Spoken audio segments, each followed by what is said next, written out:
এই দেখেন কাকিমা, আমার এই ডাক্তারের দ্বারা ওই যে বললাম না চোখের ডাক্তার দেখাতে গেছি, ওইখান থেকে আমার এই চশমাটা দিয়েছে। পাওয়ার আল্লাহ, দেখো বাহ ভালো তো। তা বৌমা তুমি সবকিছু দেখতে পারো? আর সবকিছুই মোটামুটি দেখতে পারি, মানে সবকিছু ভালো দেখা গেলে ওই মানুষের মনটা না, ওইটা আর দেখা যায়। বলেন কি? ও মনটা পরিষ্কার দেখা যায় না? তা বৌমা ওইটা কত নম্বরের পাওয়ারের চশমা হলে পরে মনটা পরিষ্কার দেখা যাবে?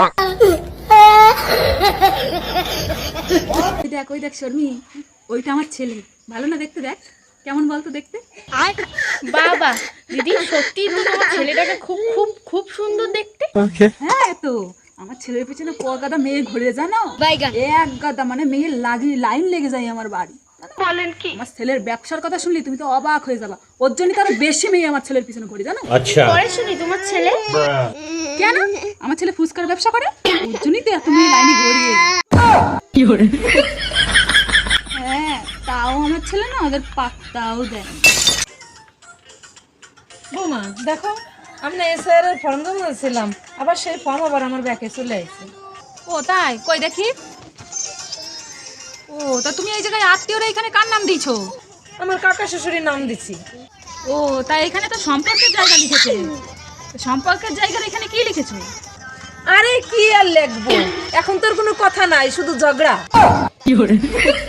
ঝগড়া আছে তাই ঝগড়া লিখেছি।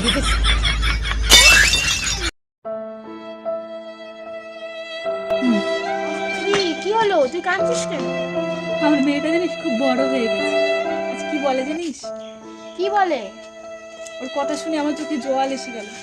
বলে কি, ভালো স্বামী কেউ পায় না, মেরে ধরে বানিয়ে নিতে হয়।